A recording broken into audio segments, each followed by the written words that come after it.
बच्चों, नमस्कार। आज मैं आपको नेताजी का चश्मा लेखक स्वयं प्रकाश द्वारा इस पाठ के जो महत्वपूर्ण प्रश्न हैं उन पर प्रकाश डाल रही हूँ, उन्हें समझा रही हूँ। जो ये दो महत्वपूर्ण प्रश्न हैं परीक्षा उपयोगी। पहला प्रश्न है बच्चों, सेनानी न होते हुए भी चश्मे वाले को लोग कैप्टन क्यों कहते थे?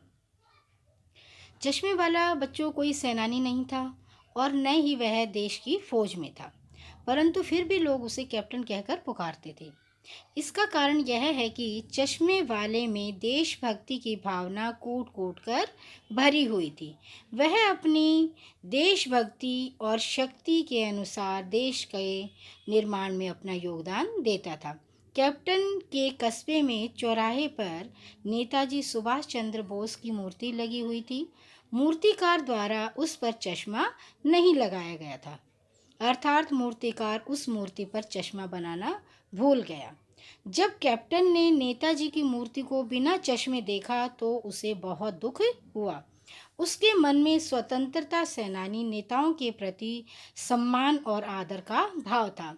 इसलिए जब तक वह जीवित रहा उसने नेताजी की मूर्ति पर चश्मा लगाकर रखा। उसकी इसी भावना के कारण लोग उसे कैप्टन कहकर पुकारते थे। अब बच्चों मैं आपको प्रश्न नंबर 2 समझा रही हूँ। वो लंगड़ा क्या जाएगा फौज में, पागल है पागल। कैप्टन के प्रति पान वाले की इस टिप्पणी पर आपकी क्या प्रतिक्रिया है? हौलदार साहब के मन में नेताजी की मूर्ति पर चश्मा लगाने वाले के प्रति आदर का भाव था।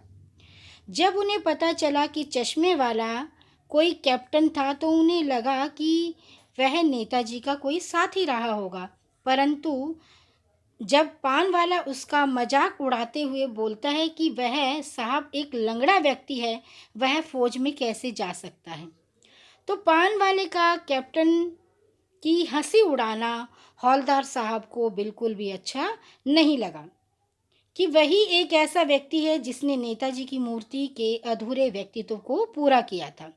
उसके मन में नेताजी के प्रति आदर का भाव था। उसने पूरे कस्बे की इज्जत बचा रखी थी। पान वाले के मन में देश और देश के नेताओं के प्रति आदर सम्मान का भाव बिल्कुल भी नहीं था। उसे बस अपनी पान बेचने से ही मतलब था। यदि ऐसे लोग देश के लिए कुछ नहीं कर सकते तो उन्हें किसी की हंसी उड़ाने का भी कोई अधिकार नहीं है। कैप्टन अपने व्यक्तित्व का स्वामी था। उससे उसकी देश के प्रति कर्तव्य की भावना कम नहीं होती। पान वाले को कैप्टन की हंसी नहीं उड़ानी चाहिए थी। ठीक है बच्चों, ये दोनों प्रश्न बहुत महत्वपूर्ण हैं। दोनों प्रश्न आप अच्छे से याद कर लें।